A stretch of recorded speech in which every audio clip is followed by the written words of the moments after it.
We'll call to order the 8 July meeting of the Crew Town Council. Please stand with me for a moment of silence.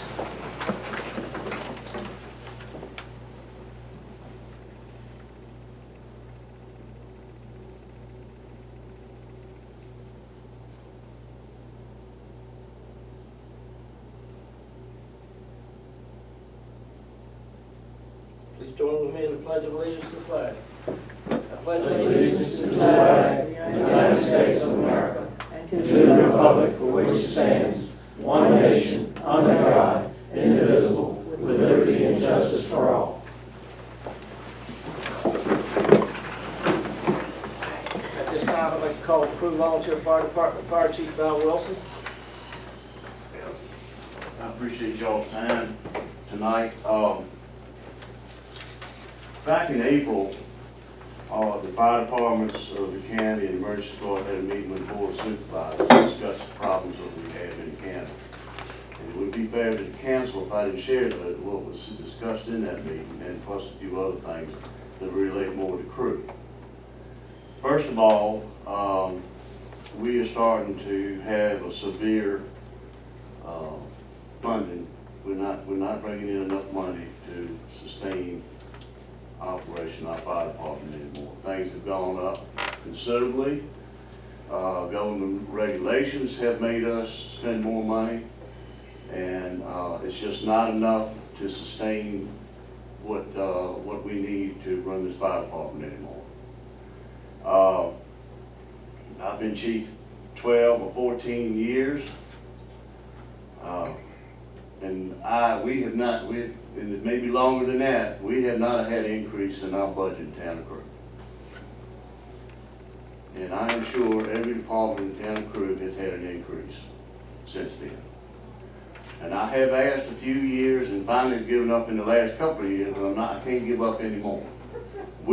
And I would ask the people, so we don't have any money. Well, that's not an answer anymore. That's not the right answer. I can't have that answer anymore.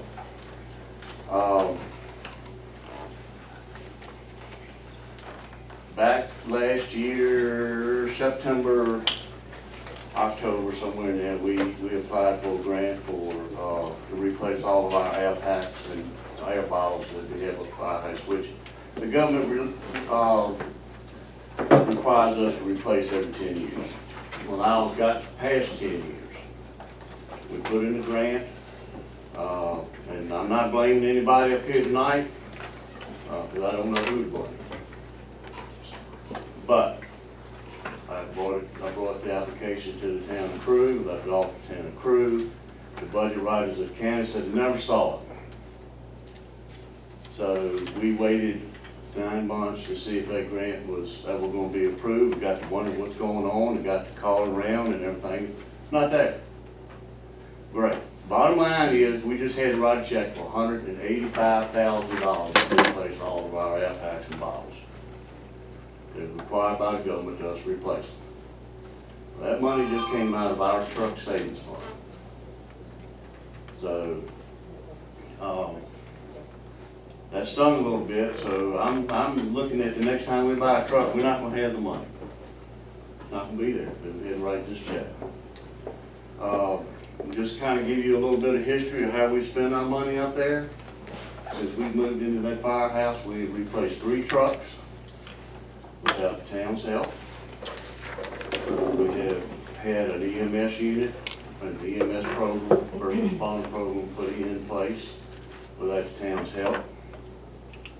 And y'all, the Town of Crew has been getting, over the past couple of years, a bargain. For $30,000 a year, that's a bargain. And $6,000 to $8,000 out of that $30,000 comes from Virginia Fire Programs. So actually it's $24,000 or $22,000. So you're in the bargain. So I challenge the council to find ways to get us some more funding. Like I said, it's been many, many years since we've gotten any money from y'all, extra money. The last truck that we bought was $476,000, am I right? Town of Crew gave us $33,000 on that truck. go up there on Carolina Avenue and go through that whole firehouse and look at the trucks we've got and everything in there, and everything is paid for. We've not had to borrow a dime. The county's been good to us, and we've been able to do fundraisers, we've been able to stay afloat. Can't do it anymore. Now, are we closing the doors tomorrow? No. Are we not gonna answer any calls tomorrow? No. We're gonna still be going. I'm telling you, like in 3 or 4 years, when we look for another truck, the money's not gonna be there.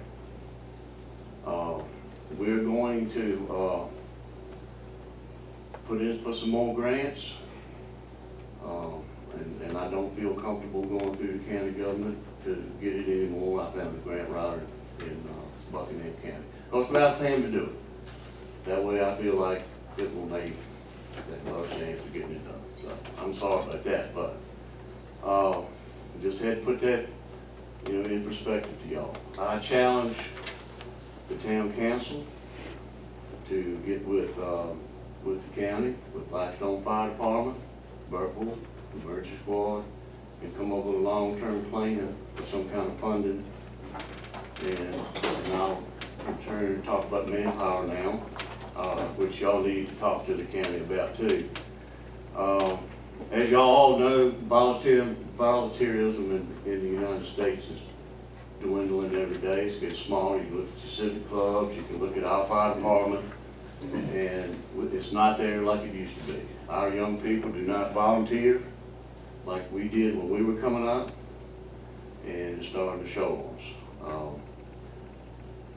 There's been several calls that I've been on in the last couple of months. Been 4 or 5 of us, and every one of us over 60 years old.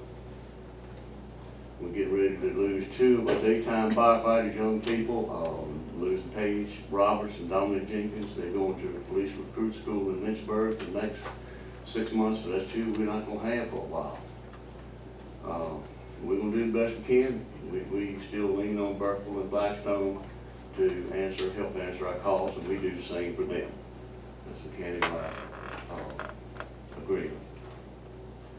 But with all of this saying, Crew and Blackstone are the only emergency agencies in the county that are strictly, that don't have any paid people in it. Burkeville has got paid EMTs and firefighters in their station all day long. Emergency Squad has paid people in theirs. We're still all volunteer. And those days are getting ready to come to an end. And I see us having paid firefighters within 5 to 10 years in our stations. We've got to come up a way. Nottoway County has got to come up with a way to incorporate all of this here. We don't have the reason Burkeville did the way they went on, that because they transport patients. We didn't go that route for the simple reason we have Nottoway County Emergency Squad just up the street from us. So why would we want to transport patients? We started our EMS program to help the squad and the town. So I challenge y'all to get with the county. The county knows all about it. I think they've started something kind of going to talk about it, but I challenge y'all to get together with the county and the rest of emergency, Blackstone and Burkeville, and come up with some kind of a 5 to 10 year plan. Because it's coming. It's coming. Burkeville, we're Crew Volunteer Fire Department are the only ones in the county right now that do not charge calls. Everybody else is charging. Burkeville Fire is charging, Squad's charging, Blackstone Fire is charging, and we're not far from it. We just got to figure out how to organize it for us to do it. Chief, I want to commend the entire Crew Volunteer Fire Department. I've said for many, many years that you're the modern day Minutemen. When there's trouble, you come calling, you respond. And as you know, we've been talking about this issue, and I've talked to the county about this issue too. Let me ask you this, and it's just an overhead question.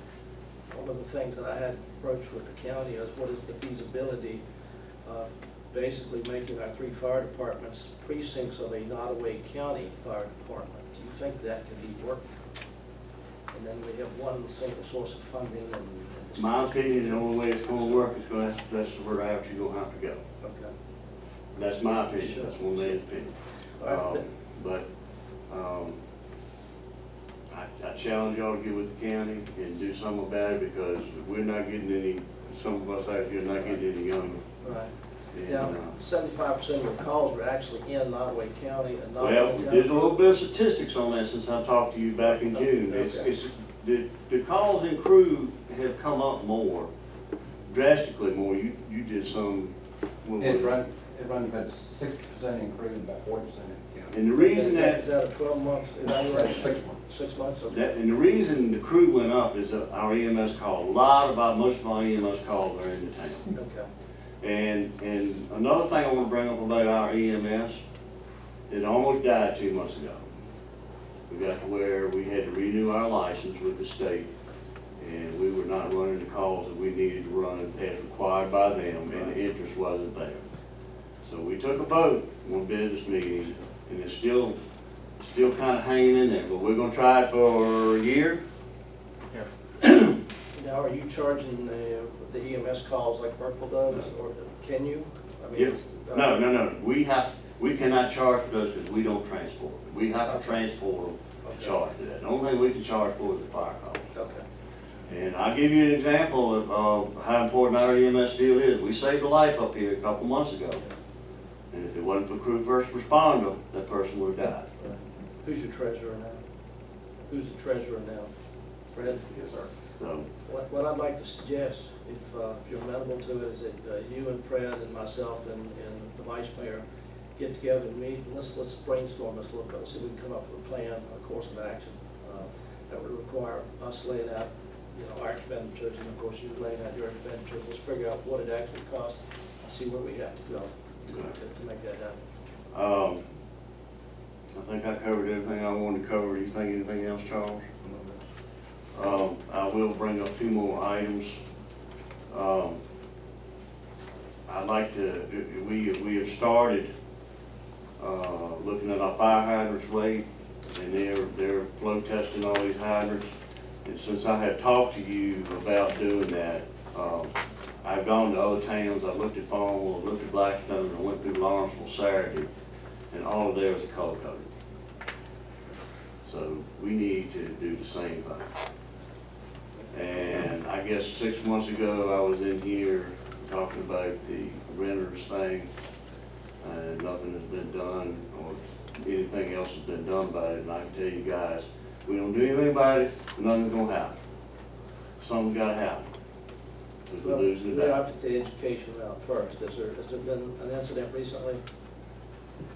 It wasn't in. I said we have opted for the education route first, and Okay. we're trying to make people aware, put down the phone bills, and of course, we put out a couple of public notices, and we had discussions with the landlords.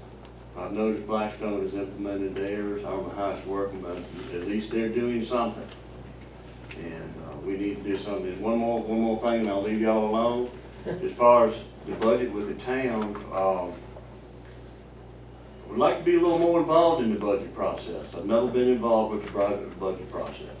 I have no idea what kind of money we're spending every month, what's coming off our accounts. I have no idea.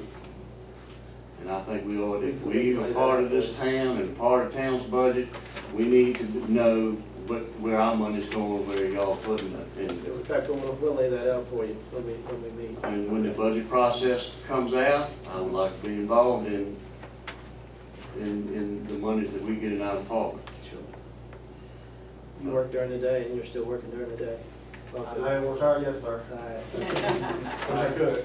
Well, I'm let's good. get the figures together, and then Vice Mayor Stinson and I will contact you. We'll orchestrate a date, we'll meet one evening. Yeah, usually after 5 o'clock in the weekday is fine for me, sir. Okay. But I can't stress anymore that $185,000 check we get for a stump. So, And I need, well, the fire department needs to save $50,000 to $60,000 a year to buy a truck. That's gotta happen every year. And that's not accounting for inflation. I mean, we bought the 95, it was what, 200? Yeah. Just under 45,000. The last one was $476,000, and I'll be willing to bet it's gonna be way over $1 million, $500,000 for the next. We're not buying fancy equipment, we're buying basic stock trucks. If it's chrome on it, it was free. So, all right. that's all I got. Thank you. Thank you much to the firemen. Thank you all for what you do. your work, your dedication, the training that you go through. We've said this many times in public. You haven't been here to hear it necessarily, but we're well aware of the amount of training that you have to go through just to stay certified to do what you do. I think you told me 172 It's hours 170 some hour. just to be able to ride the course truck. They have to take for us to allow them into a burger building. Right, it's not like the old days where you just showed up, picked up a hose and started spraying. It's very different. The general public doesn't always get that. When I first joined, they handed me a jacket and a helmet and gloves and boots and said, this is on, this is off. Okay. And that- Well, let me Those days are gone. let me follow up too from that angle, because you indicated government regulations, and I know a lot of the regulations have to do with the training. Could the training be cut in half to make a guy an effective firefighter? Do they really need 172 hours? Yeah, Okay. be safe. Okay. It's necessary to get the certification through fire programs. There's a whole lot that you need to know to go into a building, Now, and my when not to opinion, go. And I will say it just because my son's here, Right. if he didn't have that full training, he's not going in. I'm not putting him in that kind of situation. yeah, the fire program can break it up a little bit and not make it such a long course. They can do 2 parts like they used to do years ago, and now they, If you and your guys can put your heads together and maybe come up with a better plan for the state, I don't mind pushing that with our legislators and seeing what we can do to make it believe better you me, to recruit volunteers. believe you me, fire program knows exactly how I feel about it. Okay. A whole bunch of us feel about it. How long is the training for the EMS side? Do what now? The EMS side, how long is that training? Is that more or less than the fire? Is it 80 for It's more. No, it's more. It's more, and I'm it's an thinking- ongoing thing too. I'm thinking it's around 180 or so that hadn't increased. The thing of it is that along that line, if we don't have the training and we go into a house fire or go on EMS call and get hurt, the insurance is not gonna pay because we don't have the training. Or if we injure a patient, then they're gonna come after us. So And it's I will not- say this, anytime that we have called in business related or personal related, these guys have beat the paid people there every single time. And I stand with y'all 110%. All right, I look forward to working with you, and let's see if we can make something happen in this regard, okay? Thank you very much for coming. Yes, sir. All right, we now move into the delegations for the public and citizens' comment portion. I would request, because of the crowd, I would request that you keep your comments to about 5 minutes, as we have a large crowd, and we have a lot of business to take care of. Yes, ma'am. Can I just make a couple of announcements? Yeah. Or did you say me or somebody Well, I else? said you, but make sure she's got your name. Sue Christian. Okay, I'm the chamber president this year, and I would like to announce to anybody that's interested here that on July 30th, I believe it is at 7 p.m. I could stand corrected on that. The chamber is holding a cybersecurity seminar for small businesses, because cybersecurity is becoming such a big issue with our businesses and whatnot. You're all invited to attend, it's free, okay? And we'll have light refreshments, I think. It's at the community center. At what time, is it 7? I think it's 7, isn't it? Okay, and then August 4th, I also sit on another committee for a nonprofit organization called Wash Bucket Initiative, and what our mission is to revitalize old towns in South Central Virginia. And on August 4th, we're holding a veterans dinner at 6 o'clock in the evening. That's a Sunday evening. The tickets are $25 a head. And what we're doing is we're trying to raise money to better the lighting at the Veterans Memorial here in Crewe. So we're trying to provide them the money that they need to put in hard wiring instead of solar lighting. So we would love to see more people come than just the vets themselves. And it's gonna be a really nice event. We're gonna have an honor guard there, and it's just gonna be we're really trying to make it a really nice event. It's gonna be a sit-down dinner with, everyone's gonna be served an Italian dinner and dessert, and that comes with it. So, anyway, $25 per head, 6 o'clock on Sunday, that Sunday, at the community center. Which Sunday, August 4th? Yes, sir. I think that's it for right now. Thank you. All right, thank you, ma'am. Anybody else have any public comments? Yes, sir. Please state your name for the clerk. John Rourke. I come before you all tonight with some thoughts and suggestions and an open mind for a few ways to possibly get some results here. I'm not here to step on anyone's toes.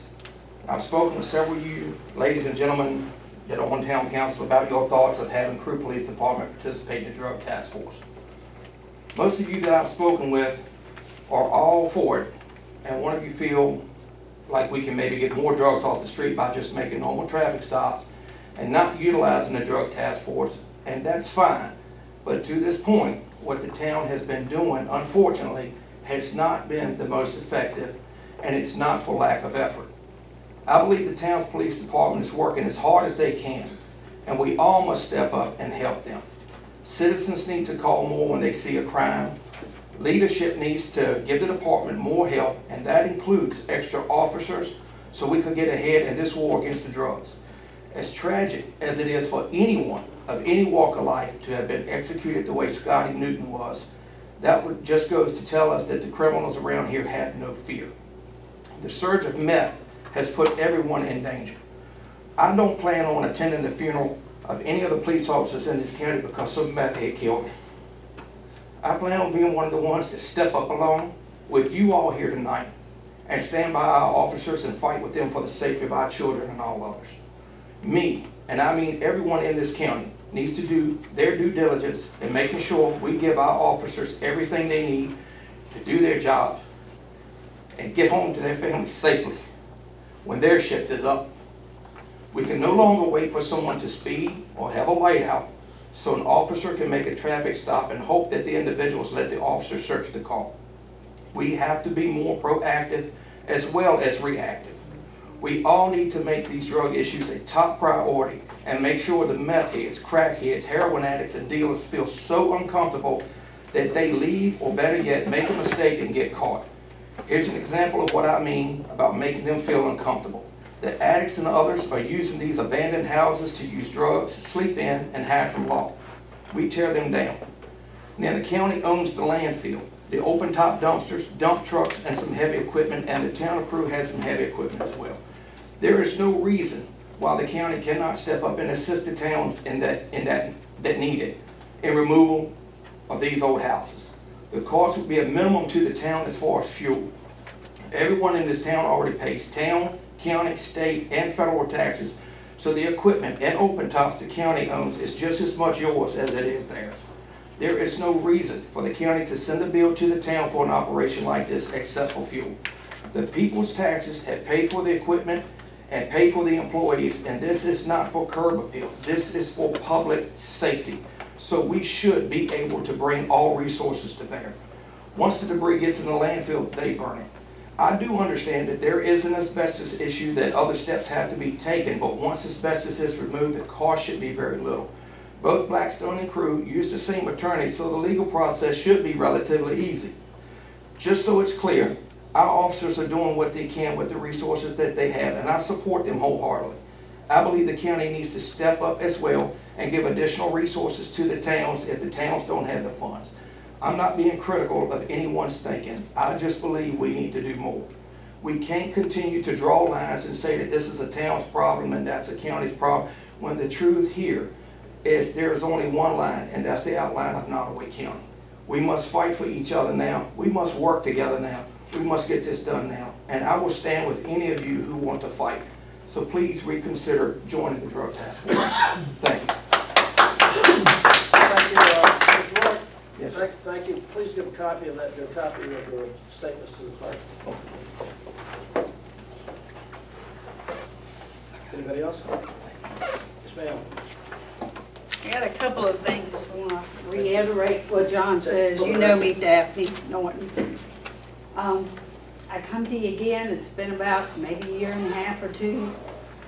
I came to you about the same problem. I'm coming to you on behalf of my mom. I'm glad Mr. Gunner isn't here tonight so we can talk openly, because the old people, Greg, are afraid. They're very afraid. And you know my mama, and she's not afraid of a damn thing, but she's afraid. There's a drug dealer living behind her. I've tried to go through the chain of command. My sister has. We've called the landlord. Nothing. Who's the man? Ronald Dunn. And I like Ronald, he's a nice guy, but his hands are tied. And it isn't just here, we've had a murder, we've had child porn, we've got all kinds of crap going on in our town, and we wanna take our town back. It's here, it's been here, it's not gonna go away by putting your head in the sand. I love living here. I could have moved away a long time ago. I lived just on the edge of town, but I chose to stay. We do productive things. Look at the 100-mile yard sale this year. I know y'all don't like it, but it brought in $100,000 in revenue. People bought stuff. People bought stuff. Well, I'm a little miffed at because he told me we're gonna have 2 officers on duty, and we didn't. Maybe you didn't have the funding to have 2, but you run the poor man to death the other day. But we do good things. We have positive things. We got young people in this audience with kids that want to move away from here because it's so bad. I'm hearing pagans and the Bloods and all this horrible stuff. Get your head out of the sand and do something about it. I had an official, and I'm not going to say where, this is fact, tell me that from Crew to Saks is the highest drug traffic in Virginia. And that is a fact. Call and check it out. We got to do something before. My mama was scared to death for me to come and talk tonight. Y'all know I'll say anything. I'm not afraid. But she's scared I'm going to get killed. There's a lot of old people scared. All the stuff going on around the library, it's every other block. And I think these young people are going to speak to you too tonight. Kay lives on the same block as my mom. Kay, are you scared? I'm scared to death. I sleep with a 38 on my nightstand every night. I can't tell you the time she's called me because I live 2 miles down and she watches out for my mom and Butch watches out for my mom. And they call me and say such and such is around the block. And I come over in my car and I ride around because we don't have time to call the police because sometimes at night they're not on. Or it takes them 20 or 30 minutes to get there and then we hear it on the scanner unfounded because it's over with. Billy knows. Don't laugh, it's not funny. Do you have, not in this forum, but if you would give me the name of the drug dealer and the address? Oh, I can tell you. It's That's in the that same road. one. His name's Coco. His name's Tyrone Hills, the same one that gets busted and comes out. But he's not the only one. I even saw a drug deal yesterday when I was going out of town to go to Richmond. When Where? average citizens, I'll tell you later, when average citizens Did you call the police? see this, no, Did you didn't report it? not yet. Okay. Keep going. But when the average citizens know this stuff, I mean, you could talk, everybody knows, who around here knows we got drugs around here? Raise your hand. The average citizens know it. Do something about it, please. Because I'm giving you a chance. I'm gonna bring back 100 and some people next time. That's fine. And I'm gonna call the DEA or whoever we gotta call, but we need to do something. We need to quit playing before somebody else gets murdered. Thank you. Who's next? Can I use Mr. Pettis. Yeah, I know we asked, Please give her your name. Cleve. Let her recognize us. Jim. I'm want to bring up, I know we talked about the homes, but there are also some businesses that I passed that we've been talking about, and I'd like to get some update on them. Because I know the businesses, or old businesses, seem to be, have the same amount of power that the drug dealers have. Because Crew Garment Factory, Shop House, all these places. I mean, what I want to do is just, that name knows, and just give me an update, because we've talked about it once before. Just give me an update and let me know where we are and where we stand. Okay. Kristen, Can I go ahead. Okay. In regards to what she just said, I have some ideas, just trying to be constructive here. And it's been said, I get calls, I'm just an insurance agent, I actually get calls from some of my elderly clients here in town because they too are afraid. I've had more than one call come in. And it's disconcerting because I don't know what to tell them other than to call the police department, you know, and they're afraid. We need 2 police officers on duty at all times. And I know the cost of that, we talked about the cost of that over and over, but it needs to happen. We need police backup in this town. Are you willing to pay for that? Well, as a citizen, if my taxes had to go up, yes, I would. Okay. So I don't know how everybody else would feel, but I'd sure as heck rather pay. How many of you actually live in the town of Crew? All right, those of you that live in the town of Crew, how many of you are willing to pay extra taxes so we can fund another police officer? For 2. For 2. Because if we put one on the task force, we won't be able to use them as an officer in town, because they're gone. They're gone. So we gotta hire 2. Yeah. What I have been toying around with is that we just have a crew drug task force, and then that way we know they're in town all the time. But you're gonna need even But more that's- men. Well, that's something we got to talk about. We have to figure out the funding issues. Well, that's one. The neighborhood watch. We could try to develop some neighborhood watches with responsible people. We need to involve our youth more. We don't have our youth as involved as they should be. And I don't even know if it's possible anymore, because I hear you talk about how the fire department is diminishing and you're just not getting the young people out there anymore. And I think a lot of that is due to over-regulating and your hands are tied. Young people, I question how many of them are even allowed. Back in my day, I used to work for a police department. I started out at the age of 14 riding along with police officers, you know, explorer posts, starting explorer posts at 14 to 16 years of age. At the fire department and at the police department were really good things that happened back in my day. Whether they're still possible today, I don't know, but I'd sure love to investigate that idea, because then we start doing something positive with our young people to keep them out of trouble. I personally, in the last month, have caught 2 kids with their pants down on purpose in town, you know. One day I called the police because the kid pulled his pants down on purpose, you know. The other day I didn't say anything, I just, I let it go. 2 kids running, and literally on purpose. It wasn't like they were sagging beneath their butt. Yes, No, okay. And I think our police officers need to seize the moment when they have a chance to take one of these thugs down. I had a personal incident where the thug was not taken down, and he could have been. He ran into my car.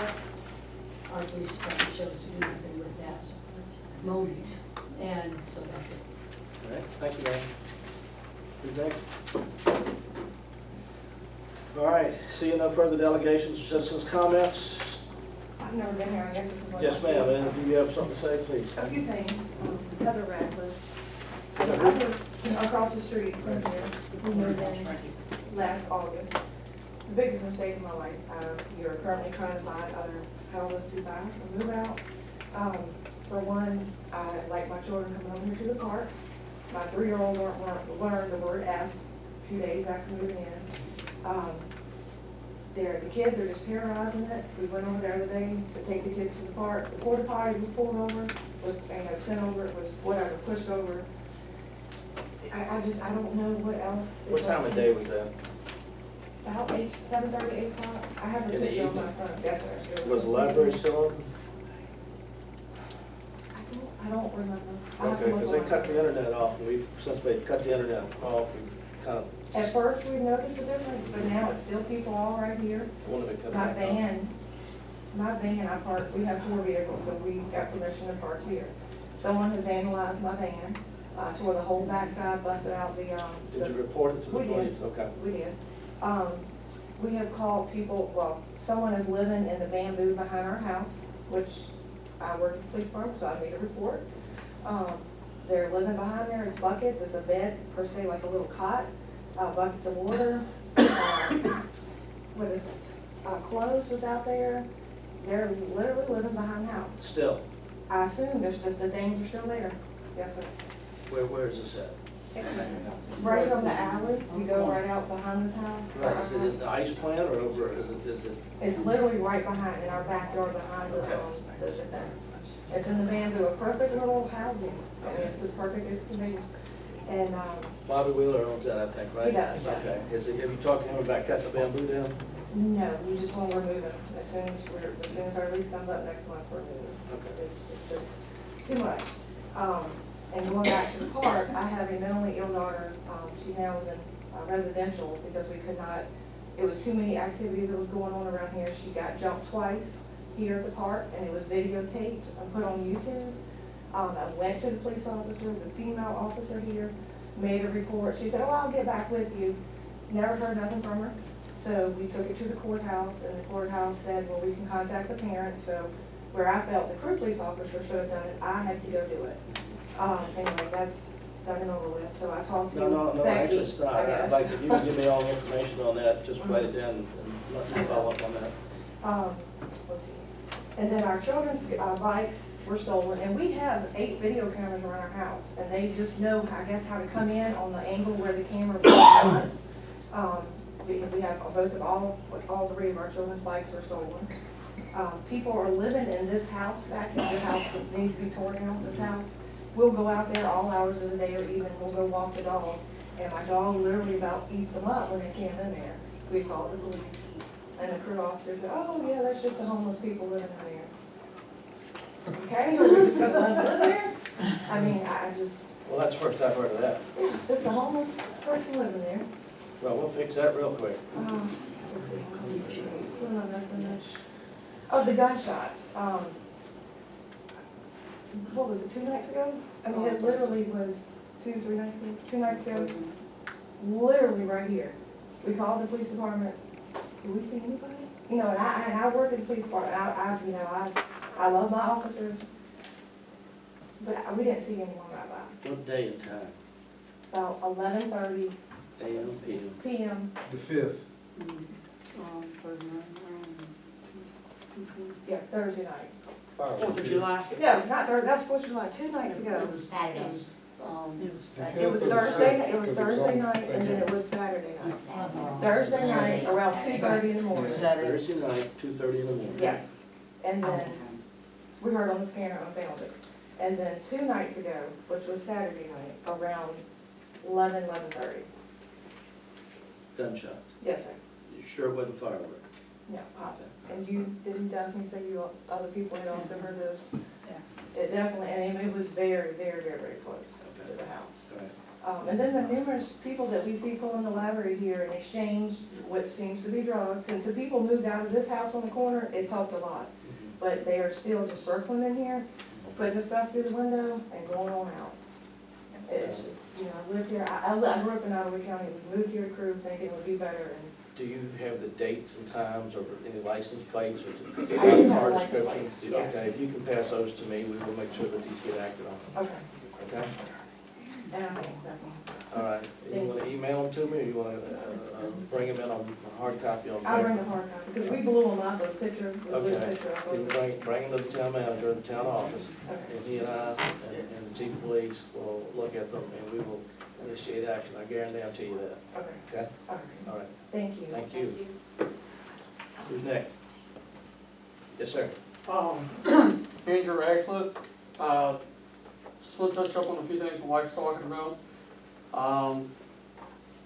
Don't really know what can be done about the house across the street. It's obviously falling apart. I mean, if you look at the whole backside of the house, it's completely gone.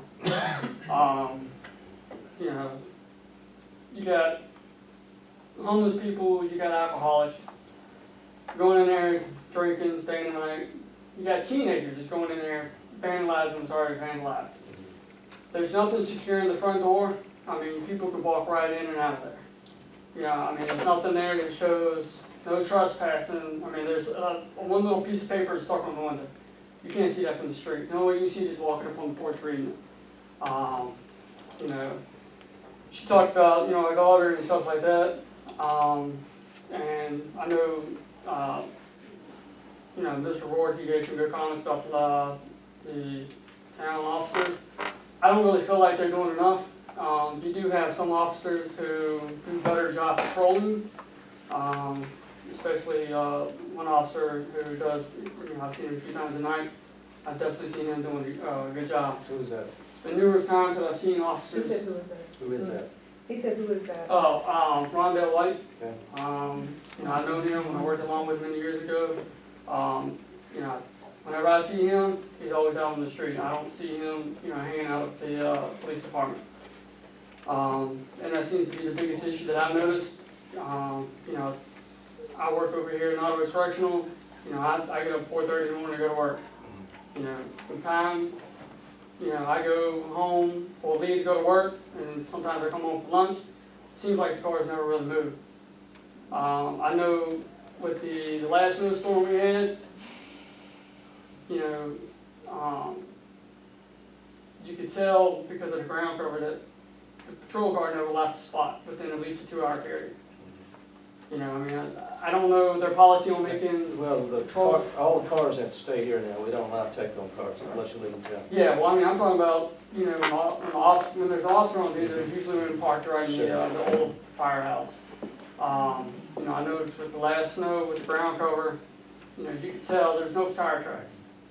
And there was nothing there for almost 2 hours. So I don't know what their policy is on doing rounds or whatever you call it, but I feel like some of the officers could do a better job. I know you also talked about possibly raising taxes to hire officers.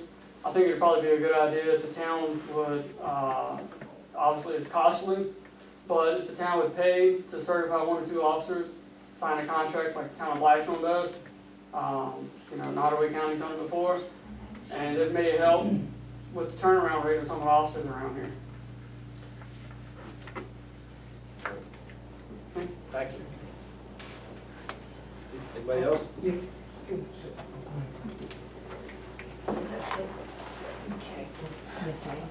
Is it necessary for us to have and maintain 6 police cars when we only have 1 officer on duty at a time?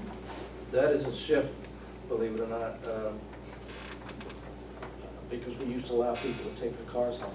And in order to save money, we terminated that program. But that's why they're there. We've got a plan in place to start replacing and updating the police I cars. think it gives the citizens a false sense of security. Just to ride by there and see 6 cars in the parking lot, and they think, oh, we're protected, and we're not. Yes, sir. Thank you. I have one other thing, just nobody else want to take too much of your time, but you all mentioned about the park up there and increasing their lighting and all. And I know you all probably, council probably have family members and all up there. Your latrines and all, I haven't been inside the baseball field, but your latrines on the outside the park. I think what we're paying to take care of those, and get some of our money back, they're in bad shape. I don't know how often they change them. Okay? Thank you, sir. All right. Any other comments? No, seeing none, we now move on to the consent calendar. Matters on the consent calendar and considered routine will be approved by one motion. Any item can be removed from the calendar at the request of a member of council and may be voted on separately. You have within your packet the minutes of the town council meeting held on 10 June 2019. You have the bill sheet and you also have the additions. Do we have a motion? Motion to approve? Yes. We have a motion to approve. Do we have a second? We have a second. All in favor say aye. Aye. All opposed by like sign. Motion carried. Town manager's report. Just a couple of items. No real update on the water situation that we face with the state facilities. As most of you know, our request to the state to provide the additional $35,000 needed to perform the study was, I'll say, denied. We will refer to higher ups in both areas of the state facilities to see if we can get some help. We need that study to verify what improvements are needed. We think we know, but we don't know for sure. I did speak with someone from the Department of Corrections who is attempting to secure the funding for the study for $35,000. Of course, there's no guarantees. He's asked me to send him a letter. I'll let him what is needed, and when we need to do that, and what's the reason. So I'm going to do that tomorrow. If they come up with that 35,000, then we will go back to earn profit and apply for those grants that we talked about before to have that study done. We discussed also, you'll remember, Curtin Properties is currently working on a scenario where we do not provide water from the state facilities and how it would impact and affect the town. We're working on that right now. So Also, why would we lose them as a customer altogether? Can't we just count what we sell them? I can already say that.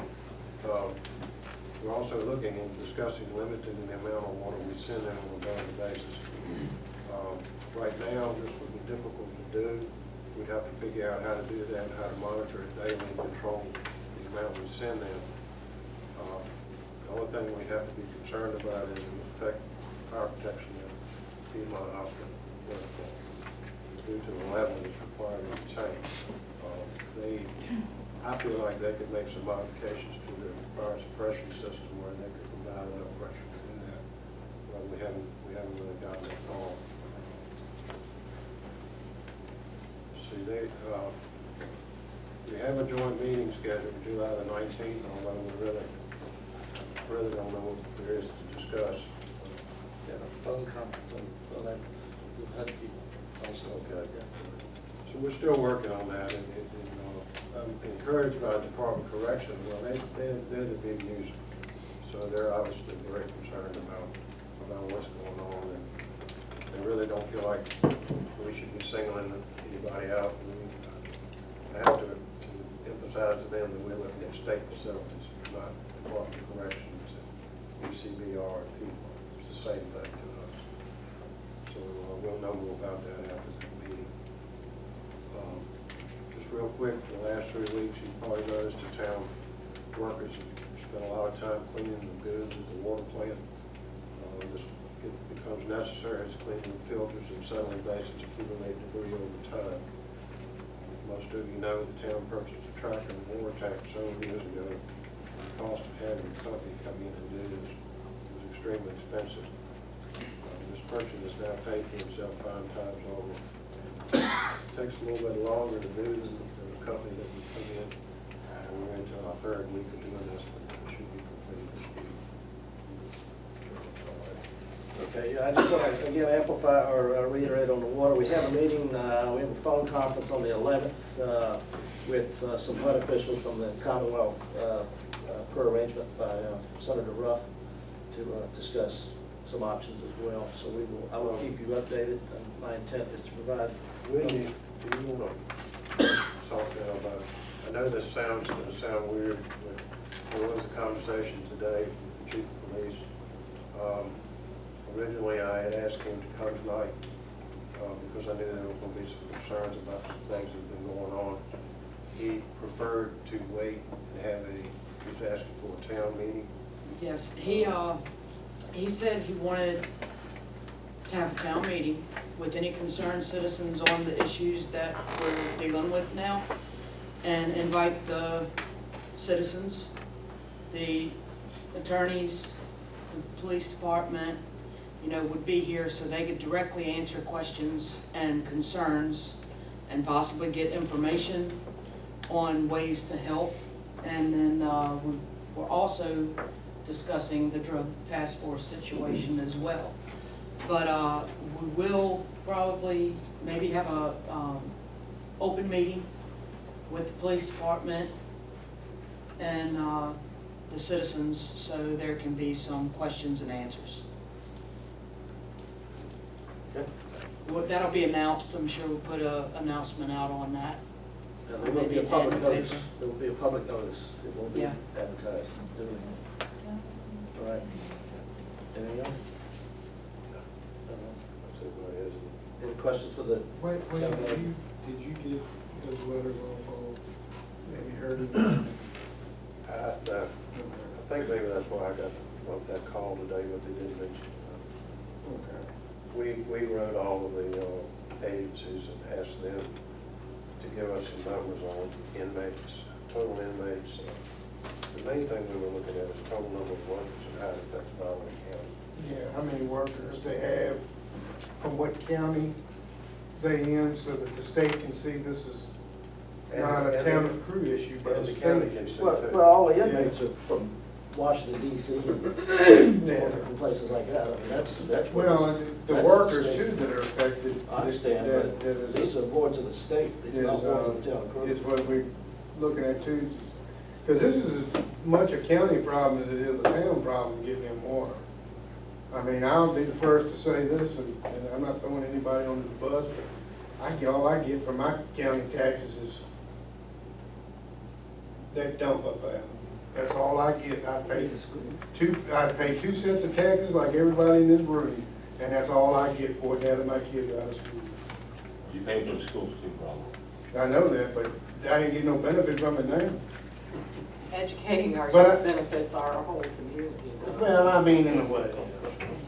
Of course, It absolutely does. it does. It helps them get meth from Crew to Saks. All right. That's disgusting. I have to take it. Town attorney. One other question, how are we with the cameras been installed yet? No, we're still looking into that. Okay. We're running into a few logistics problems. Where to put them, how to power them, it's easy to put one inside and have you monitor in the same building, but in this particular case, it's gonna take a little bit of work. We met with the IT guy, not too long ago, he's looking at it. Any other members of council have a question for the town manager? Can we put a deadline on that? On the cameras?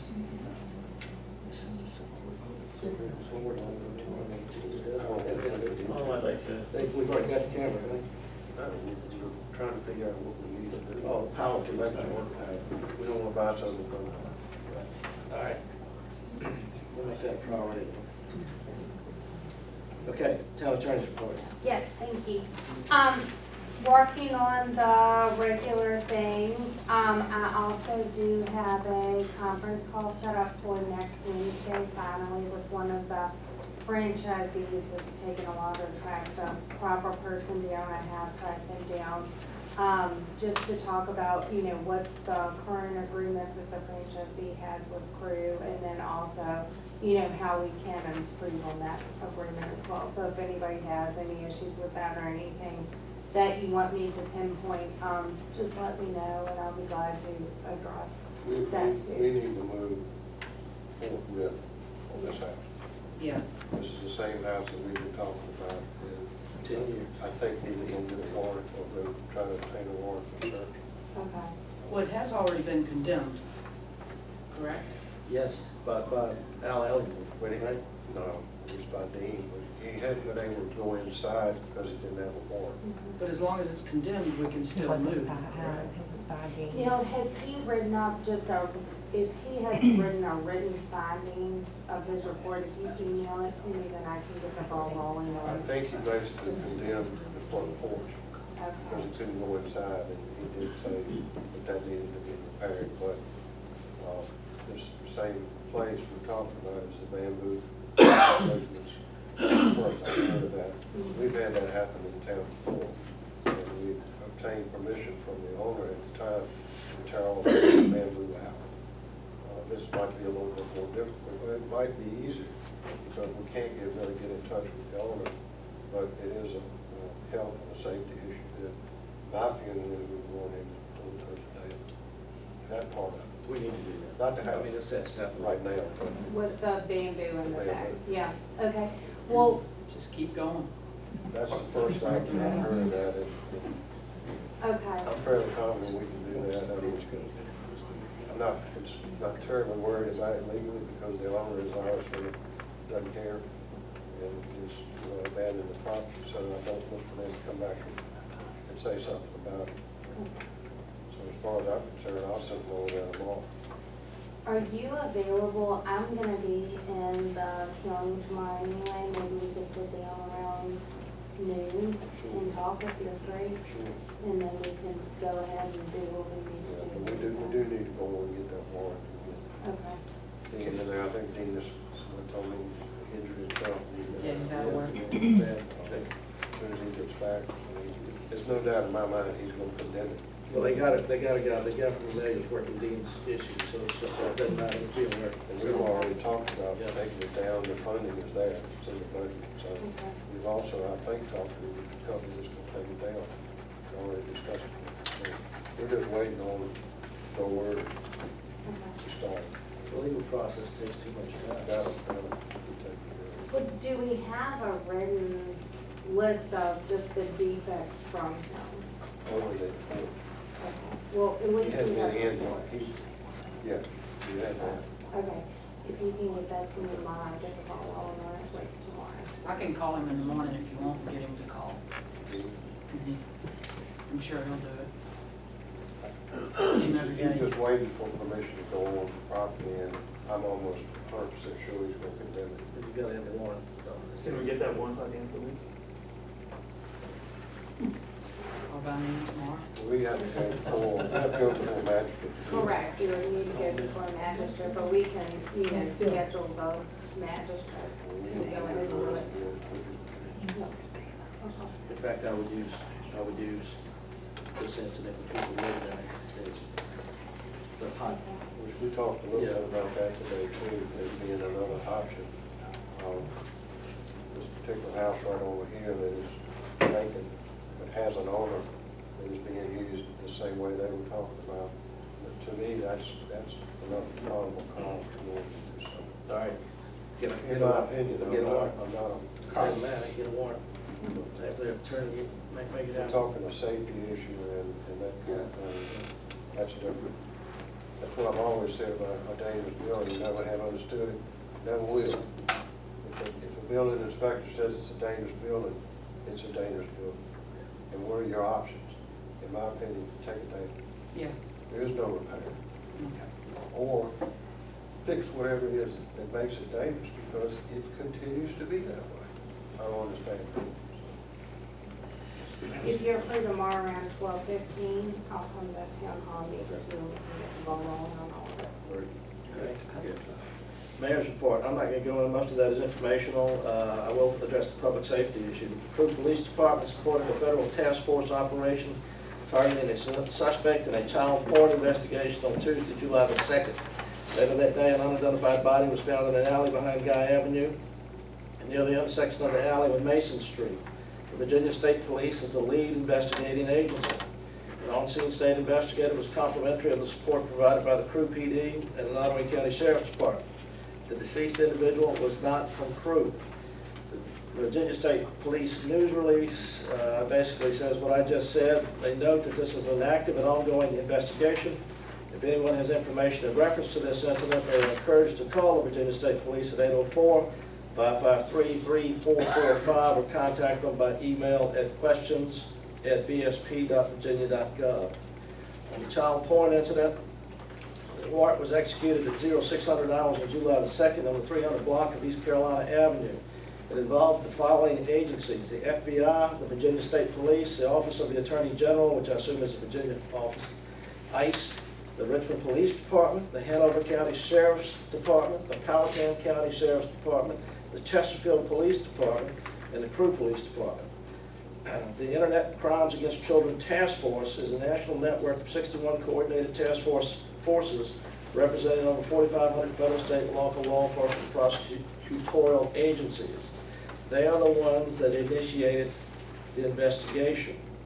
The planning and the execution of this operation concluded after several months of intelligence gathering and investigations. The search warrant was conducted without incident in the early morning hours. The Virginia State Police Tactical Unit secured the residence. Items seized during the search were a computer and other electronic items to be evaluated by the forensic computer lab. Charges pending include crimes against child sexual exploitation. The suspect, well, they don't give the name. It's confidential information due to the sensitivity of further pending cases. So we're not going to release the name until they've had a chance to probably flip it, is what I'm guessing. All right. Committee reports, Finance Committee. No report. Personnel Committee.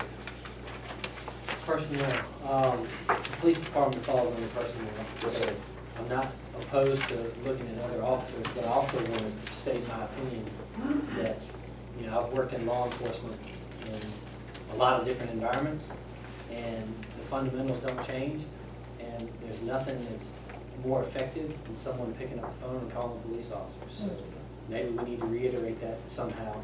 But on that same note, if a citizen calls the police and they respond, and they don't do anything about it, as I kind of found out tonight, and that needs to get reported to the town manager, so it makes it back to the authorities, because just for that example, if you call the police because someone's squatting in a condemned house and the officer says, well, you know, whatever, we need to know that, because that's not the standard that we want to keep. So, but nothing is going to combat that type of behavior more so than the average person picking up the phone and calling the police. Now, if they're not doing their job once they get there, we definitely need to know about it and we need to handle it. That's all I have to say. Other than that, I don't have anything. Thank you, Councilman Reed, and I concur. And one of the things that I have said repeatedly is that every citizen is a sensor. You are the most effective security watch that we have in your neighborhood. And if you're calling the police and nothing's getting done, then you need to follow up with us too. Call the town manager, call me. Every member of council has got an email on the website. We're all touchable, if you will. We can all be reached. All right, community development, Ms. Bowen. Okay, nothing as much on community development, except for I'm still gonna beat this horse to death, which is the rental properties. Yes, sir. They are an issue. I do realize that we need to do something to handle the ordinances already in place, like the grass, the upkeep of of houses, whether they're rental properties or not. But if you look, most of these incidences that we're having, the perpetrator is usually from another area and a cheap rental property that's run down, and that's why they're coming here. We have to do something about this, and Blackstone's already started. They're not having too much of an issue. I think we do need to follow up on this. Refresh my mind. In that, I know landlords can inspect their property. Does it say anywhere that the town can mandate that they inspect their property at least every 6 months? It's a rule of law that they can inspect their property every 2 months. Whenever they want. Okay. Whenever they want. Yeah, yeah. Okay, what Blackstone is doing, when there's an empty rental property, they notify the building inspector, they'll come and do the inspection, and then this is a safety inspection, this is not a Virginia code inspection.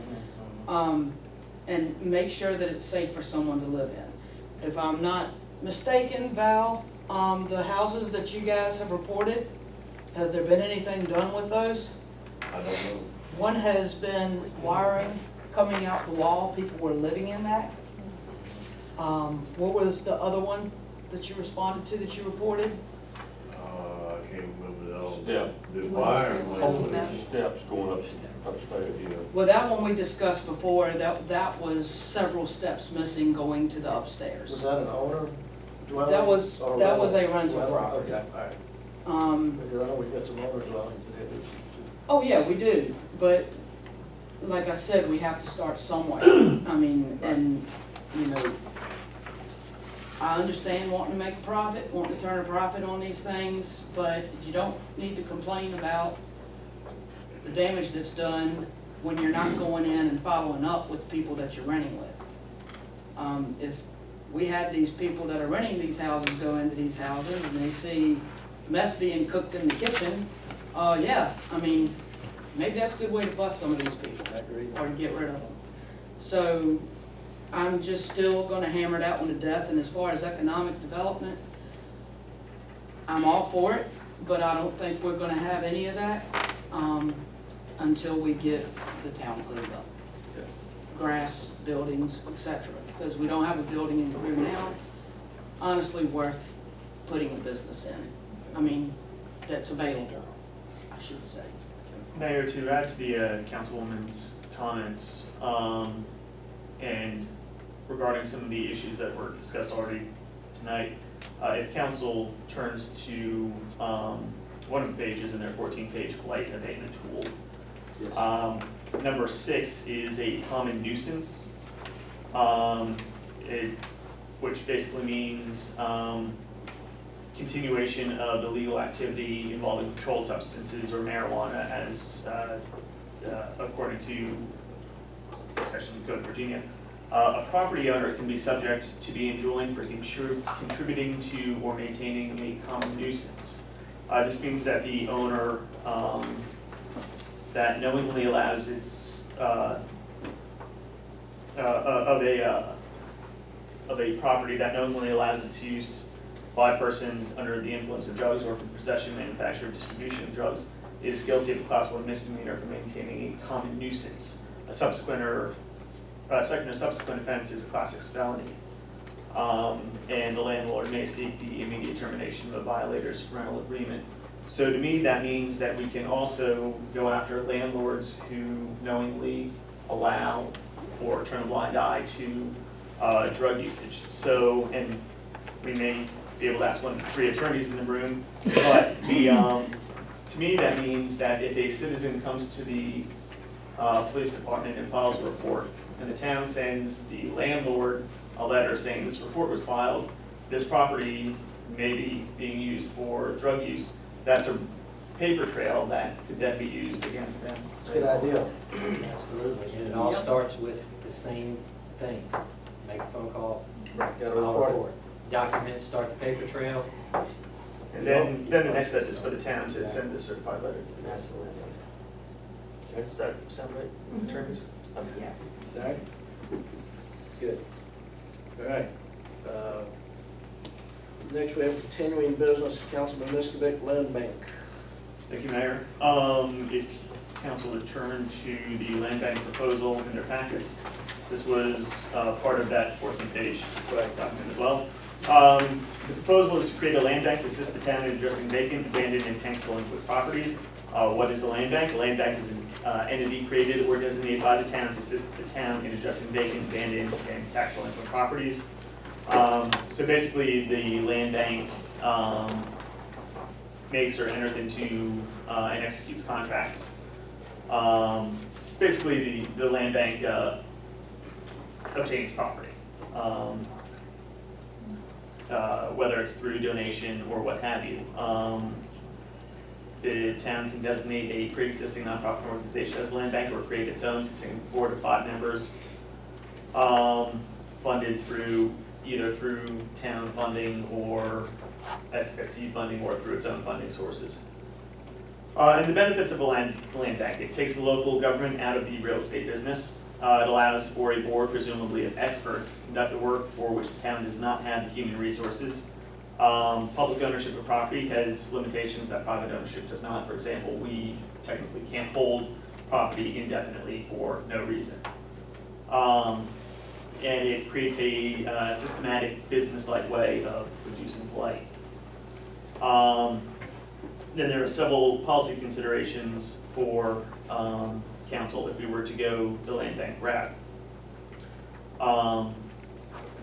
So will the land bank be created new or through an existing 501c3?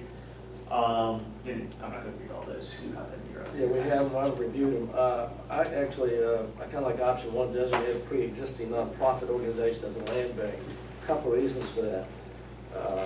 If the town did it, we have to do the asbestos cost. Now, if you have a private nonprofit organization, they don't have to go through what we would have to go through. It would be much cheaper for abatement or. So the town would be creating a new nonprofit entity that is separate from the town? No, I'm thinking like Existing established 501c3.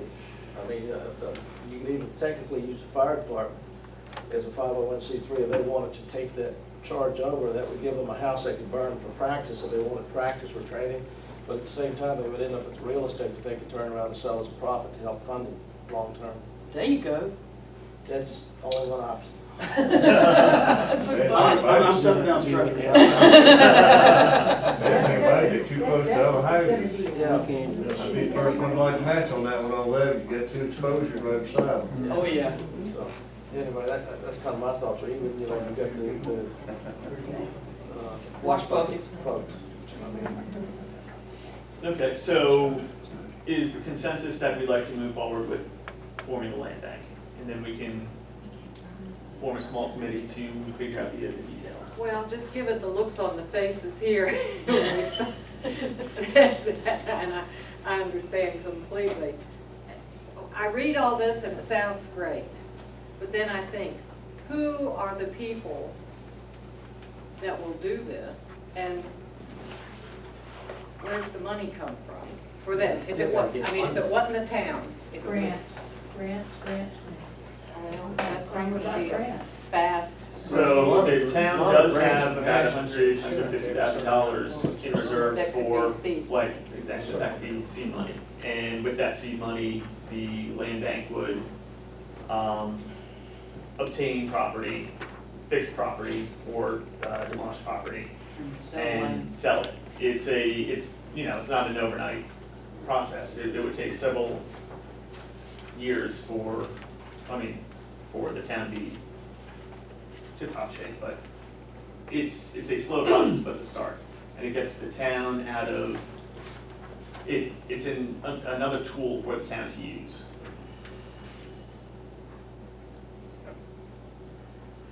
Citizens are already upset about the slow process that the town, as we move through the legalities, all that we struggle with.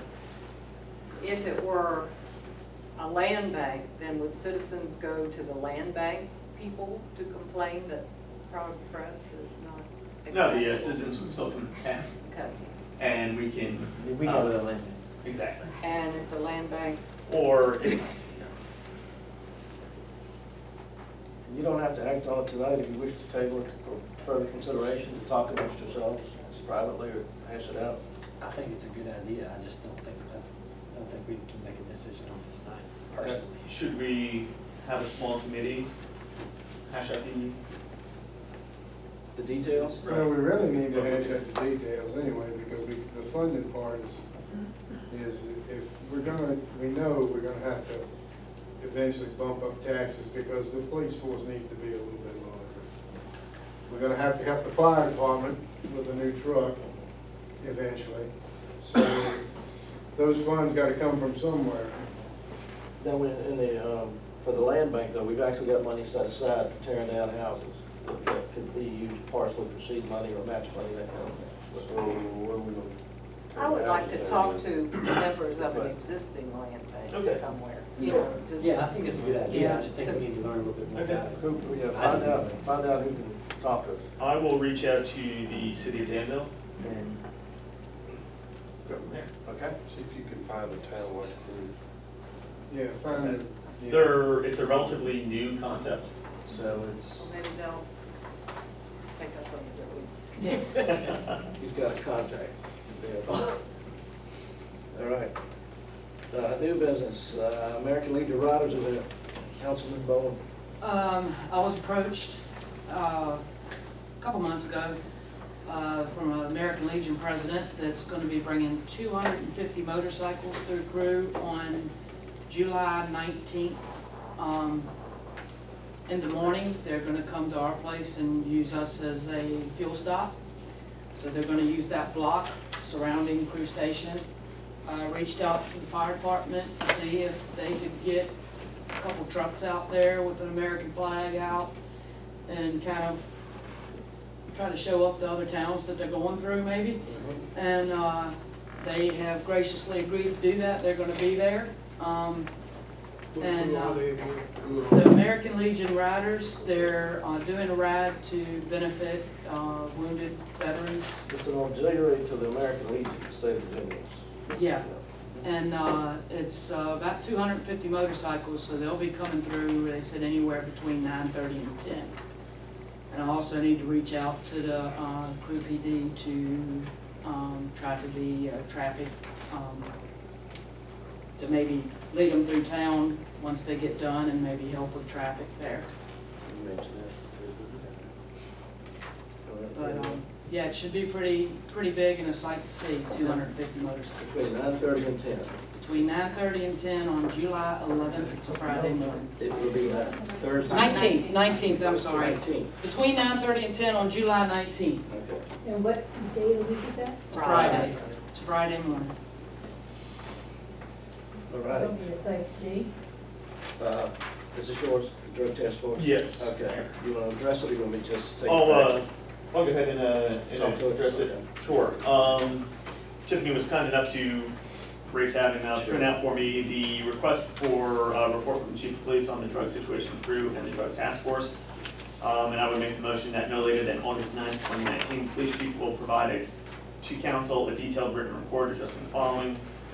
And I'm not gonna read everything there, but it's basically background information on the drug task force, data on when we were involved in the drug task force, how, a number of arrests and convictions, information on asset forfeiture, who the members of the task force are, then if you skip down to number 3, the problem definition. What is the current drug situation in Crew? How does it compare to past years? How does it compare to towns within the region? And what is the outlook? The issues, what are the causes of the drug situation in Crew? How are we addressing it? And alternative courses of action. For each alternative, include a list of pros and cons. Include at least the following alternatives. 1, maintaining the status quo, not rejoining the drug task force, or 2, rejoining the drug task force and any additional alternatives. And then the chief's recommendation, one of those proposed alternatives and a proposed process of several steps for addressing the drug issue, including who to involve and how. Okay. So basically a white paper so we can determine as council get the policy moving forward. Good questions. Thank you for bringing this up. Can you send this to the town manager and myself, soft copy? Sure. Sure. And then that way we can.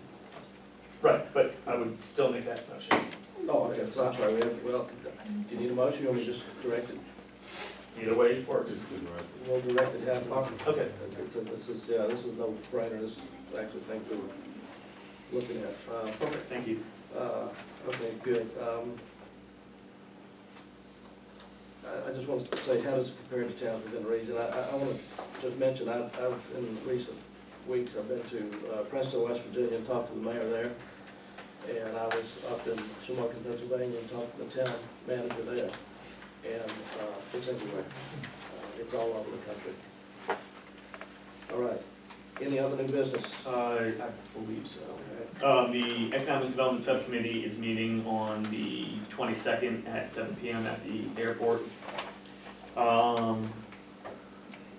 Actually, that's it for new business. I did have a couple pieces, quick question for Wade. Were you able to look into any of those debt collection agencies? Say that again? Were you able to look into any of those debt collection agencies? No. Okay. And I submitted the pre-application for the TAP grant. Okay. And I Thank you for that. That is it. All right. With that in mind, we get on to points of personal privilege. Mr. Muscovich. No. Mr. Abel. I would like to see downtown, walk down the street, we got grass this high growing out all the sidewalks. And then Powell Street is on the side of Powell, is on Main Street. A little busy with the buildings. So we're good. We'll have 3 screwdrivers to do the surface work. All right. Mr. Knight. Nothing. Mr. Stinson. Mr. Duffy. Yeah, and I have been known to put my foot in my mouth a few times in my life, let my mouth speak before my brain, apologize to my esteemed colleague and anybody. And education is important. I'm as upset as everybody else about the problems we have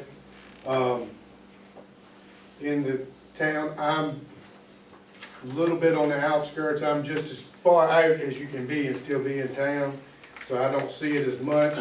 I did have the opportunity a few months ago to serve in a capacity where my eyes were open to the drug problem we have, and it is staggering, and it's not just here, it's countywide. and I want to ensure the citizens will do all we can. With that, my point of personal privilege, other than taking my foot in my mouth, keep an eye at night, tell our patrol to watch by the Legion, because now that it's not being used, there's a lot more nighttime activity right around that building than it has been. There's still folks that stop there and eat lunch, but at night they're hanging around, and I don't know that they're doing anything, but just keep an eye. Or else we're gonna have another situation where it's a place to They should be up pass. there. Yeah, but it'd be another place for them to pass drugs back and forth. All right. Think we'd be able to cut the grass? Yeah, and the guys at lunch, that's usually where the grass cutters go that are cutting the south side. They pull around the side of the building with it some shade. So they need grass cut. I'm sure Dawn will do it for you. All right, Mrs. Bowman.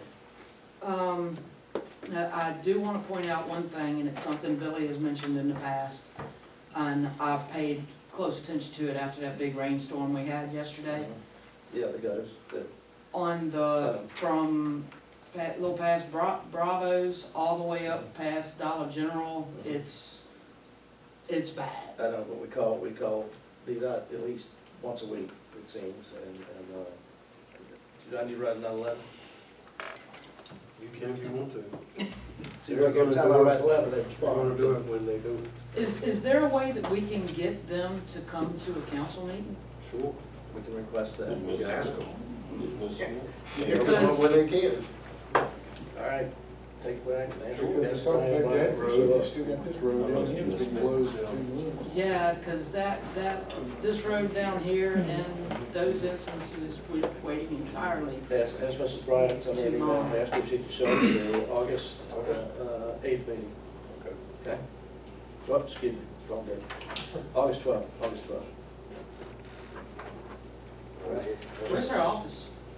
I don't She's know. in Petersburg. She's local, she's got local roots. Oh, really? Yeah. Mr. Reed. No privilege here. I did have one thing. If anyone needs me, I'll have limited access to phone and email tomorrow through the 17th. I'll be out of the country. So. Yes. Where you going? Europe. Where are Don't you? get run Awesome. over, Phil. Dublin, Back to crew? Amsterdam, Barcelona, and Munich. Sweet. Been there. Great place. All right, good. I would add one point of personal privilege, and that's if you see something, say something. Every citizen is a censor. If you see a crime and you do not report it, you're technically aiding and abetting that crime, as far as I'm concerned. We see things, we need to report them. We are the best censors as a people than the police. The police can't be everywhere. We have to police ourselves. We have to police our own neighborhoods. We do actually have a neighborhood watch point of contact that was trying to get something organized, and we'll reinitiate that to find out what the status is. I think he got a new job and maybe had to drop the ball on that, but that's, again, something we need to reinitiate. I've been going out on my own to shine the flashlight around at houses and things. I had not seen anybody over this house, so I'm glad you brought that up. We will take care of that like right as quick as we can. Well, to your point, we had an incident today, Okay. right over here. Police were called, 2 police officers responded, and they apprehended someone in custody. You got to make the call before it can be done. Okay, do we need an executive session?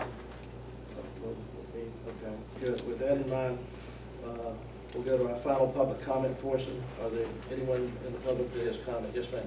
I'd just like to report that I know that you had started on some of this cleaning up around Crew. Is it going to continue every week? Best we can. And really hop on the train for homecoming. We have people that love to come here and they say it just makes them sick. We have, to your point on it, there was a question always why the school council or have a different date for its graduation. And there was a question posed to me, would the homecoming committee be willing to move their event to August or September rather than in May? That's where it was, wasn't it? It was We so hot. had it in August originally. And it was so hot that we were having the vendors passing out and everything else. And it's mostly elderly people that are your vendors. Right. So that's when we came before the council and asked to change it to May. But the trouble is picking a day when everybody else around the area is having something too. Sure. And it's that way really now. Yeah. Mayor, to that point, I believe next year should be the last year that that's a concern. This past General Assembly session, the General Assembly did away with the King's Dominion law, where school systems had to apply for a waiver to start before Labor Day. In the past, if they made that application, they could start any time before Labor Day. In doing away with that, the General Assembly mandated that schools can start on their own before Labor Day, but only up to 3 weeks before Labor Day. So if the calendar stays about the same as it has the past couple of years, I believe they've been starting about 4 weeks before Labor Day. Based on the calendar, it should correct itself. All right, good to know. And also, who maintains the sidewalks? Believe it or not, VDOT is responsible for sidewalks. Okay, fine. And also, I'd like to bring to your attention that the museum now has plenty of shirts, and I got a bunch of pictures of crew back years ago over there, and a man came to me to buy them. So I've got them over there in the museum. It's in their possession also. And I agree with Billy. I was looking when I came into town today. It's awful the way the streets have grown up with grass, and I know those men have a time mowing the property that they have to mow. But somebody's gonna have to do it. People don't want to come into a town that looks like Crew. When I moved here, I was 17 years old. Leave your front doors unlocked, your cars unlocked. You could let your kids go uptown. What year was that? We won't get into that. But I'd love to see Crew look like it did, because my daughter wants to come back home. She said, not the way it looks now. All right, thank you, ma'am. Anybody else? Yes, sir. I opened with, on the old business, asking a question that had been previous asked from the last couple of meetings, they've been kind of rolling on, and nobody. I was gonna get you an answer. After I checked it out, I'm gonna get you an answer. Oh, okay, now, which one were you gonna get an answer for? You were asking about the two buildings? I was asking about the two buildings, I also asked about the sidewalks that this young lady just asked about, and it seemed to be running along the same lines as the drains are running along. They're VDOT responsibilities. Now, we've engaged VDOT, and they try to shove it off because they've got limited funds, and they try to keep their funds on their road projects rather than in the right-of-ways. That's basically, it becomes a push contest. They figure if they don't do anything about it, we will. And we seem to be addressing the question of the homes that the renters are taking care of, but we never really addressed the question of the buildings uptown that the business owners have, that shop off when you come downtown with all of this stuff hanging out the window. All right, I know that building is unsafe. And we also talked about that drugstore. Did we get an issue?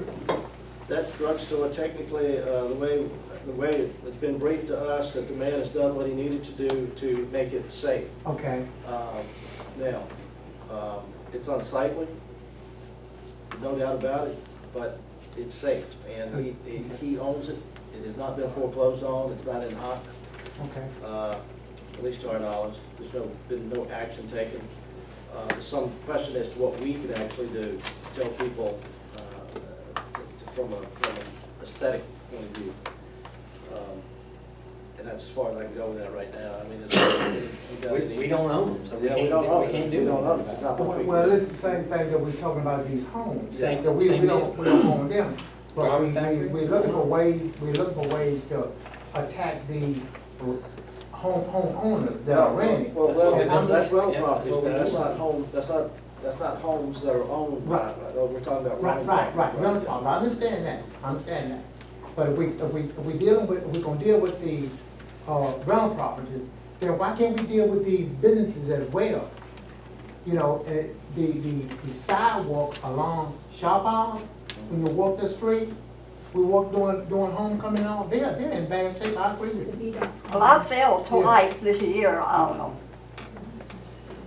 Well, Hey, we, John, what building were you talking about earlier? You said something about the stuff hanging out the windows and stuff like that. This is Shaw's, Shaw's, Shaw's, Buick. the one from Right the there, the main side, light, The antique shop. Bert Turner's shop where, well, Bert Turner's wife's in? Yes. some of the same people who own those buildings Yeah. are also our landlords we're talking about. okay. All right, Ms. Hayes. In regards to the sidewalks, I have done research on that. My stepson works for VDOT. And what he said is the best way, the town can go to VDOT and complain all day long, and VDOT will probably do little to nothing for you. But if we as citizens will step forward and start calling VDOT and screaming and hollering and use the fact, here you are, not meaning to be disrespectful, but elderly. You say you have fallen down twice.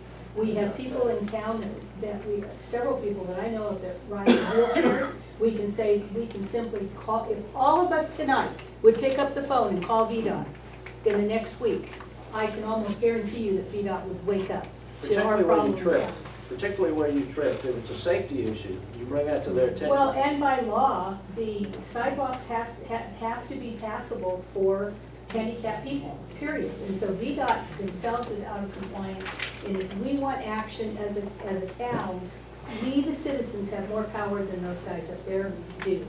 I have looked into this. So Absolutely I right. actually have the number stashed in my stuff somewhere. If anybody here would like to give me a call, I'll give you my phone number and I'll pass the number on to you. I'm sure you can give the number to them too.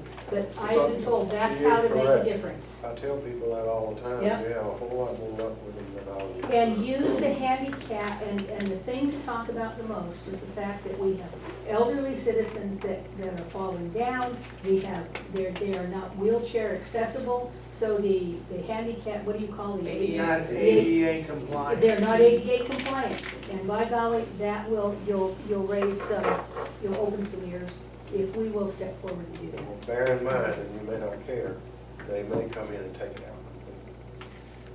They may what? They may come in and take the sidewalk out.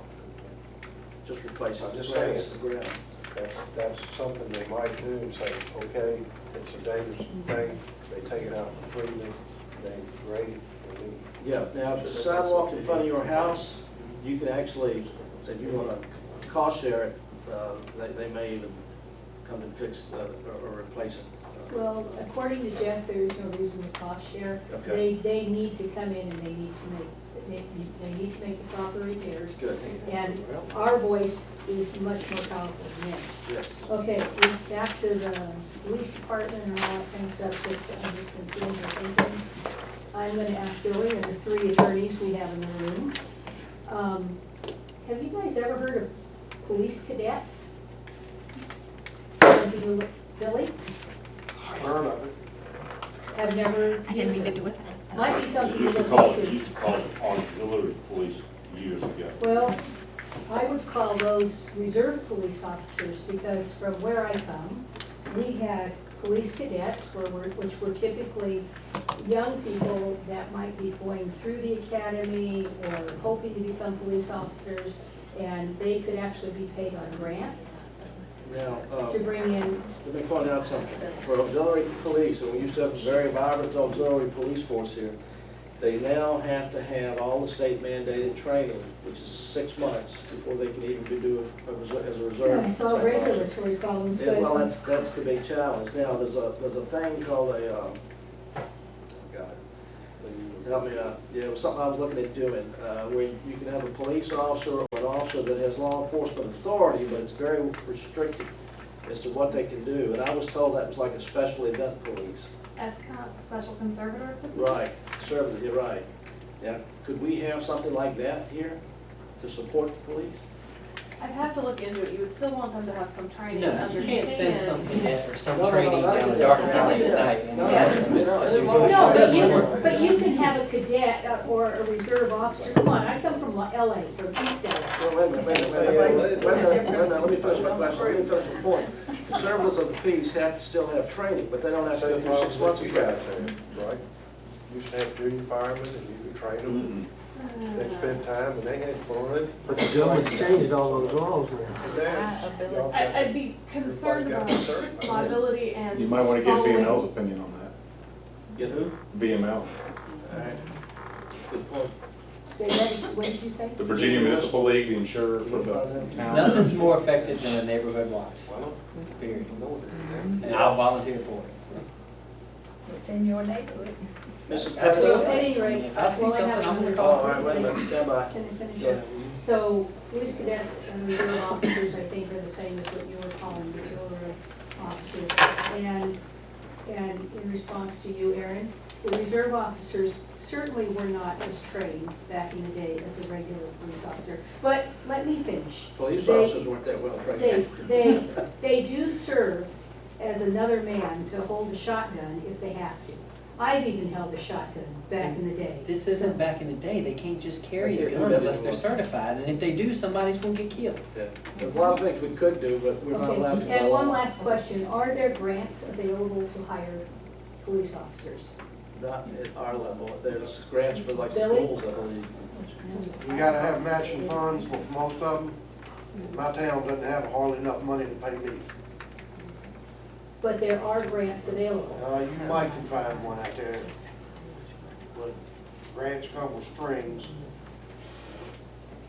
You know, all things come with strings, but if it gives us what we need, then maybe we're ready But to most deal of with the the, most of the strings. grants I looked into, they were all focused on school safety. They weren't focused on people like us.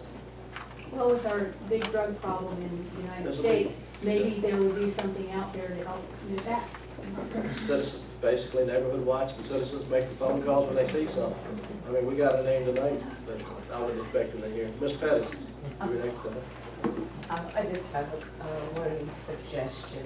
I've attended a number of these meetings, and there are two issues that come up at every one of them. Blighted property in the town, mostly rentals, and the lack of revenue to do a lot of things that we want to do. So I would like to suggest to Ms. Bowen's committee, one of the things that you may want to take a look at. I don't know if the town currently requires anyone who rents property to obtain a license to do so. Right. That's a good question, and we were told, I did inquire on that, and I was told that if you are a landlord, apparently you do not have to have a business license. That was the word that I If you are had. earning revenue, in my mind, that's a business. Well, I would agree. So, I but would- that's something the attorney should And take a again, look at. The law in Virginia may be different than what it was in Maryland. Okay. So that's, But there should be There a should be property a- management.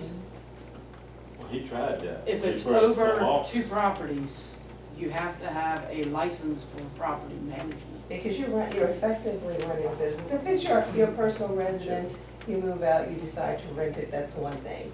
But from what I'm hearing, there are landlords who own multiple properties. yes, ma'am. So in my mind, I think that should require some kind of regulatory oversight. So in lieu of that, number one, you require them to get a business license. That's generating revenue for the town.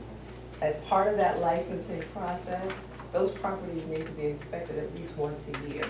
Then that would enable the town to get ahead of some of these blight issues that we're now dealing with after the fact. Yes, ma'am. So I'm just saying it's something that your committee may want to explore. Good Obviously, it's idea. not something No, that's it's a good going to be idea. resolved now, but something worth taking a look at. Mr. Owen just mentioned something I hadn't heard before. You have to have a property management license.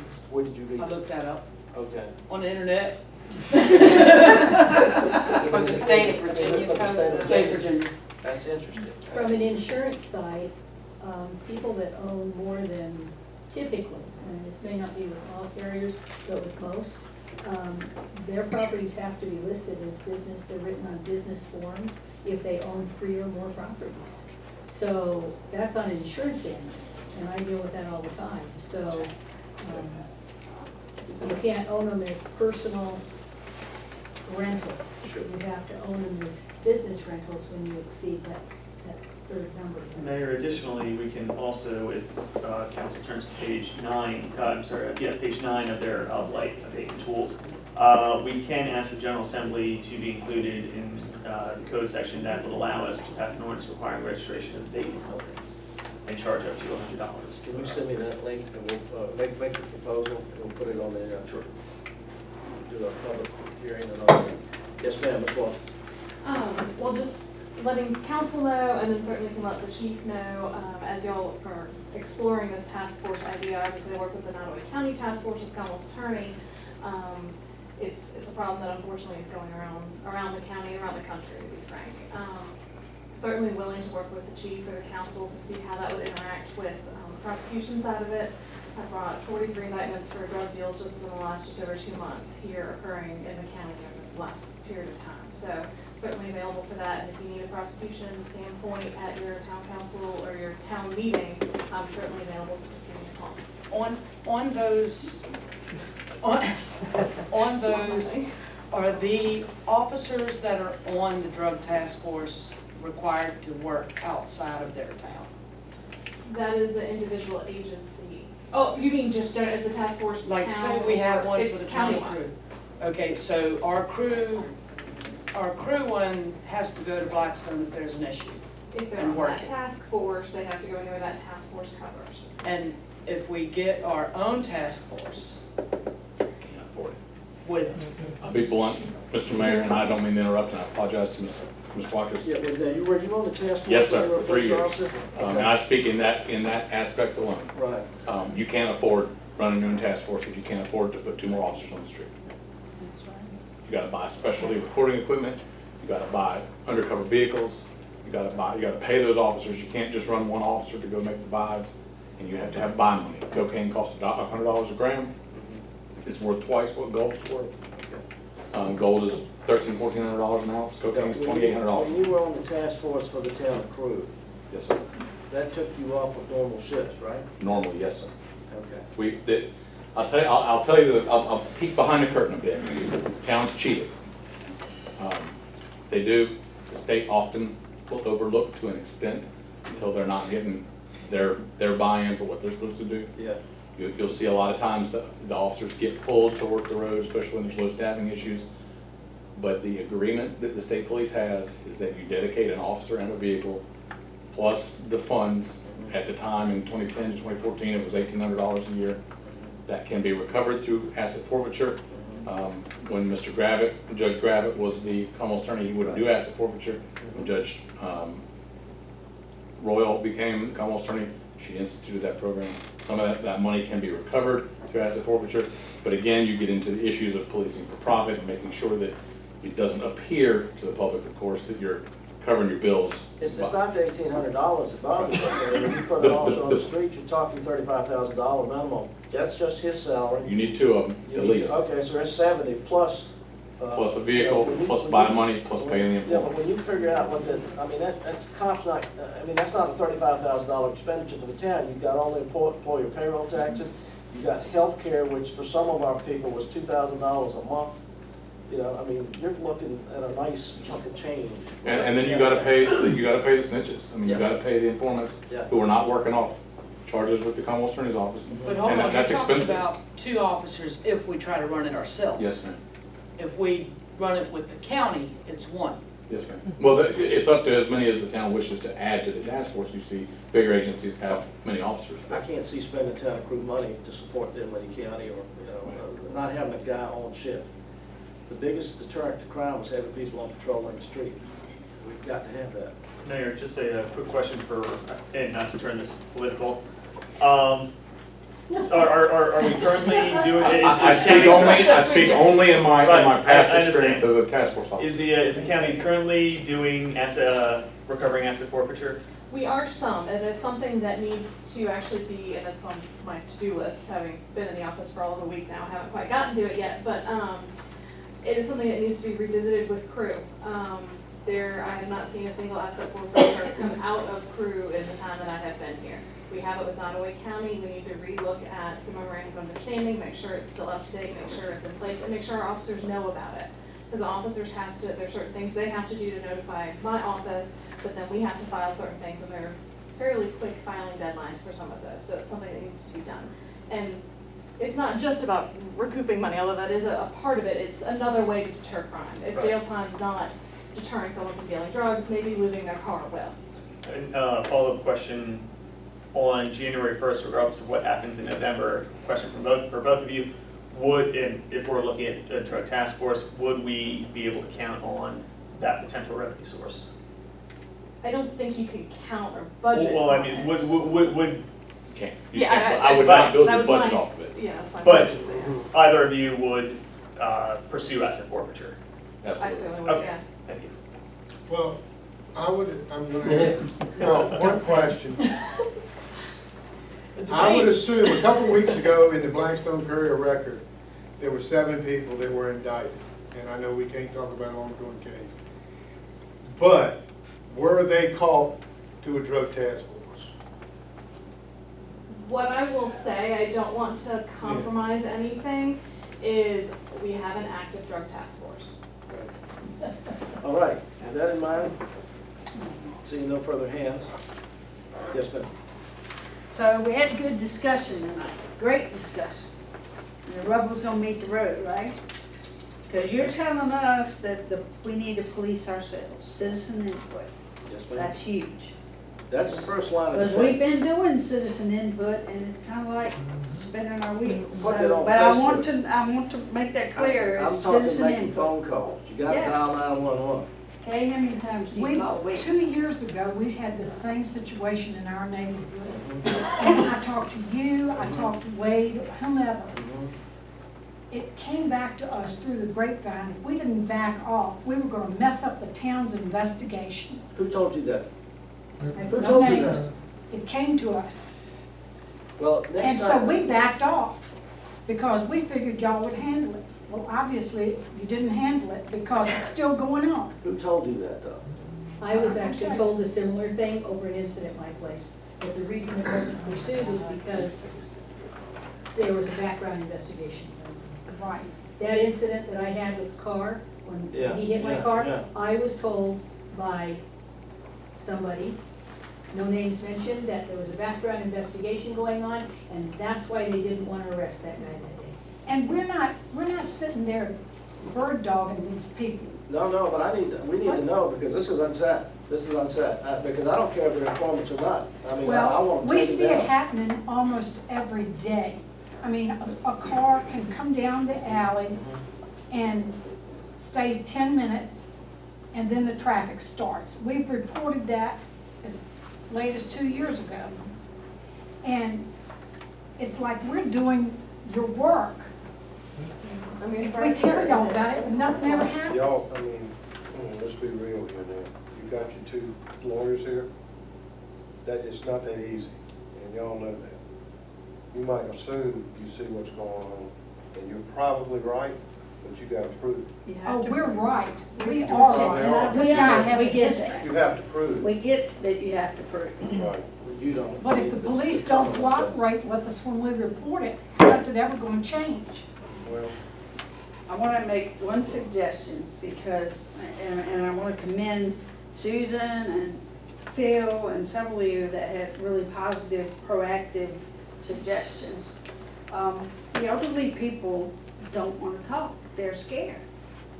And I can tell you from past experience, when I owned a business and we called the drug task force, when we owned the restaurant, across the street, we called him in, the little kid that was 7 years old, he'd come over every day and he was hungry and I'd give him food. He'd said, my daddy's mad at you because you told the police he was selling drugs. The police told them I called. People are afraid, so I would like to suggest that perhaps we come up with some kind of format that when these older people call or to get them to say something, it be listed anonymously. We can do that. Actually, we just initiated Crew Crime Solvers last month.